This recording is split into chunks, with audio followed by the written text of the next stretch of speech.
বর্তমানে ঘরে ঘরে একই অভিযোগ, সন্তান খেতে চাইছে না কিংবা বিরক্ত করছে। এই ঝক্কি এড়াতে হালের সময়ের অভিভাবকরা বেছে নেন সহজ সমাধান। ভিডিও চালিয়ে ইলেকট্রনিক্স ডিভাইসে ব্যস্ত করে দেন শিশুকে। এতে ঘটতে পারে বিপত্তি। ঘন্টার পর ঘন্টা স্ক্রিনে তাকিয়ে থাকায় শিশুর ওপর অজান্তেই নেমে আসতে পারে কঠিন সমস্যা।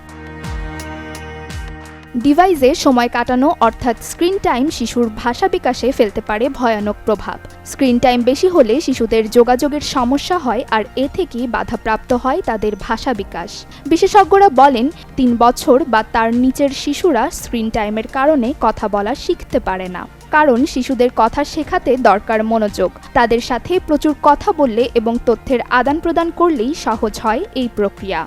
কিন্তু স্ক্রিন টাইমে যা হয় সেটি কেবল একমুখী যোগাযোগ।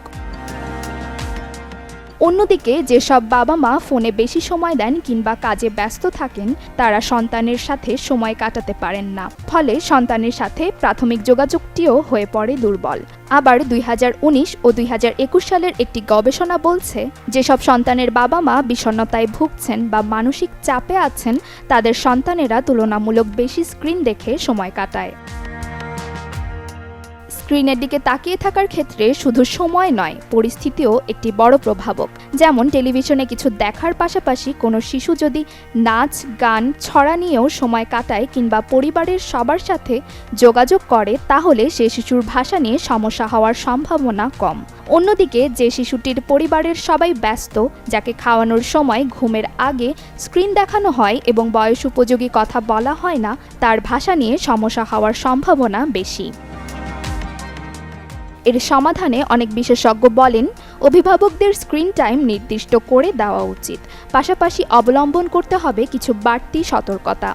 স্ক্রিনে কি দেখা যাচ্ছে তা সম্পর্কে মুখে বলা, সন্তানকে প্রশ্ন করা, পাশাপাশি ঘটনা এবং তথ্যগুলো সন্তানকে বুঝিয়ে দিলে শিশু অ্যাক্টিভ থাকবে। এতে করে সন্তানের কমিউনিকেশন স্কিল স্বাভাবিকভাবে গড়ে উঠবে।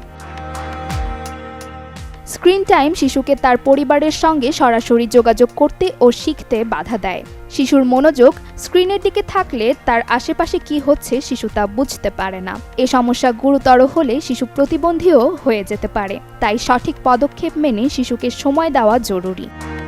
নসিন নাওয়ার, চ্যানেল 24।